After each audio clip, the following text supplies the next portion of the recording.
कि हम सबके अंदर तो एक चेतना ही काम करती है ना कि हम समाज के लिए कुछ करें। ऐसा थोड़ा ना कि नहीं करती है, करना चाहते भी हैं।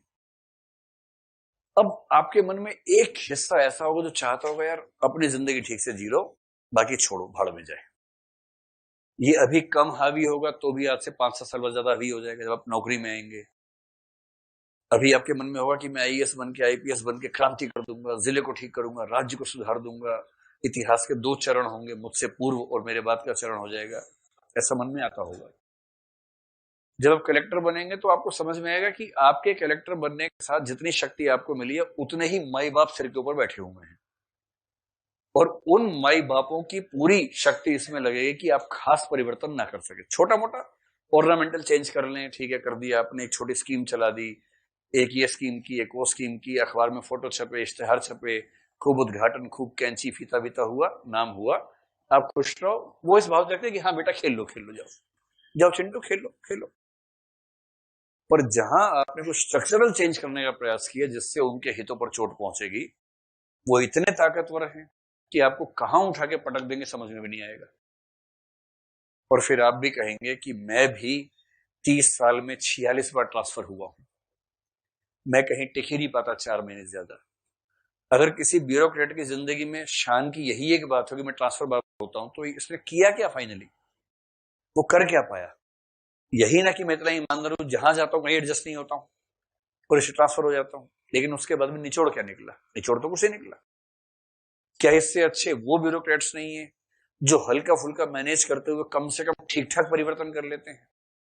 अब ये बड़ी दुविधा है, जब आप जाएंगे प्रशासन में बड़ी दुविधा है कि आप हर बात पे क्रांति करना चाहते हैं या आप सामान्य बातों पे झगड़ा किए बिना कहीं कहीं क्रांति कर देना चाहते हैं। कौन सी पॉलिसी लेके चलेंगे? ये दोनों किस्म की पॉलिसी चलती हैं। तीसरे वो हैं जिन्हें क्रांति करनी ही नहीं, उनकी क्रांति हो गई है इस बनते ही, इतनी ही करनी थी, अब तो क्रांति का भोग करना है केवल अगले 30 साल तक। तो जब आप कुछ बड़ा करना चाहेंगे दबाव पड़ेंगे बहुत सारे। अब उस दबाव में सक्सेना को याद कर लीजिए, बस सीधा फार्मूला है इस कथन को समझने के लिए। सक्सेना, सक्सेना का मन करता है कि उसकी प्रमोशन हो। ध्यान है आपको सक्सेना ना? उसके मन में भी आता है कि उसके बराबर के लोग प्रमोट हो गए, वो प्रमोट नहीं हो पा रहे।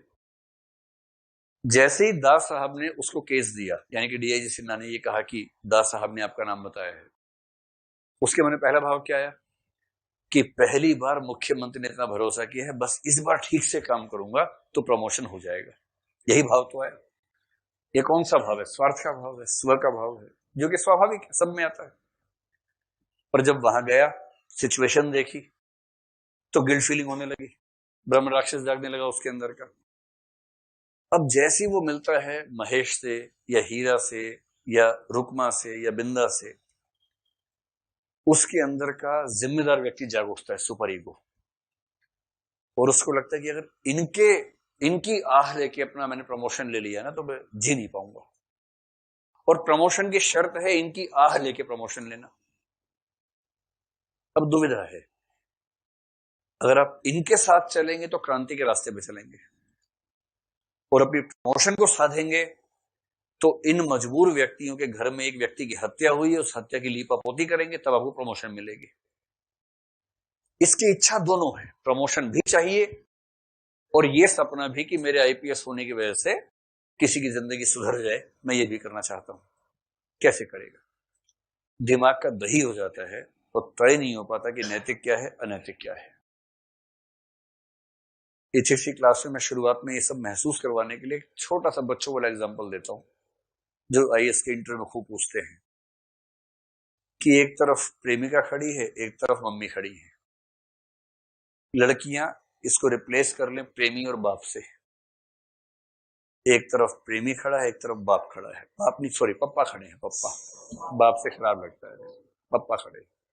ठीक, वायदे आपने किए थे, पूरे होशो हवास में किए थे, उस वायदे की वजह से दूसरा व्यक्ति अपने घर में विद्रोह करके आ गया है, अब आपको विद्रोह करना है, और आपको इस समय विद्रोह करते हुए उछल पुछल हो रही है पेट के अंदर बहुत ज्यादा।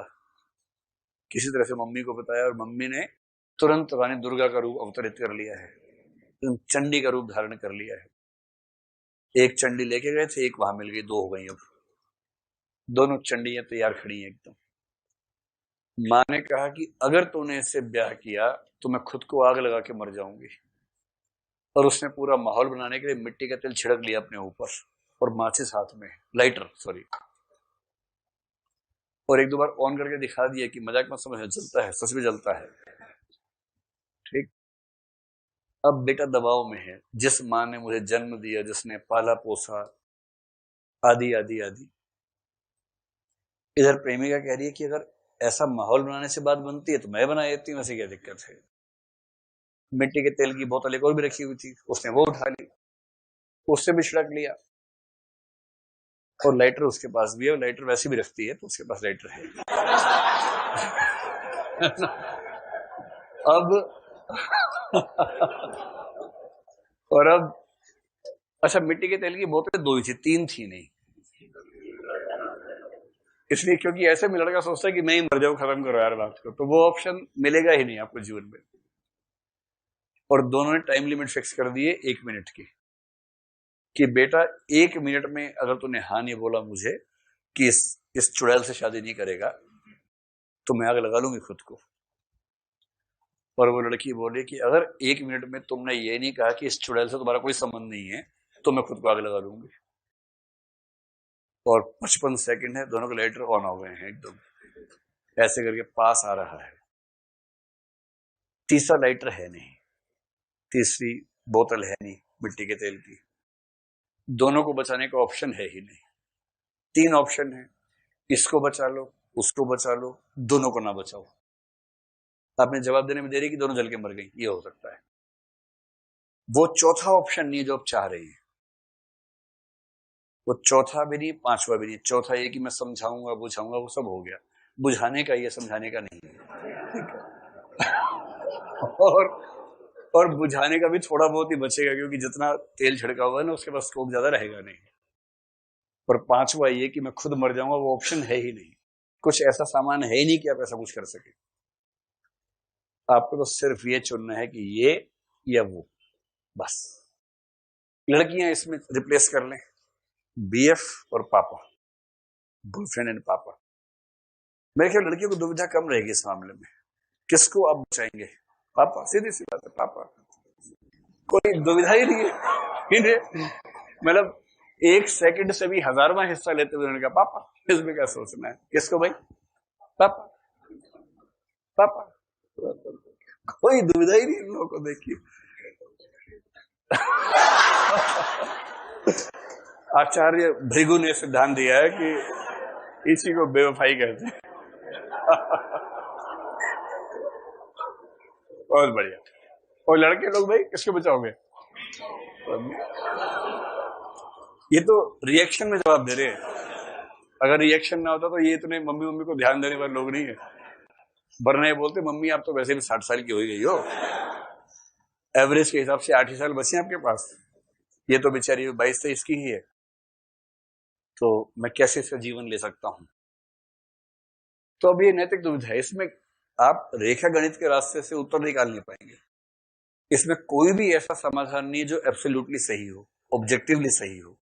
आप दोनों में से जो भी फैसला करेंगे उसके पक्ष में पर्याप्त तर्क है, उसके विपक्ष में भी पर्याप्त तर्क है। इसलिए एथिक्स की दुनिया में सब्जेक्टिविटी रहेगी ही रहेगी, ऑब्जेक्टिविटी आ नहीं सकती, ये उसका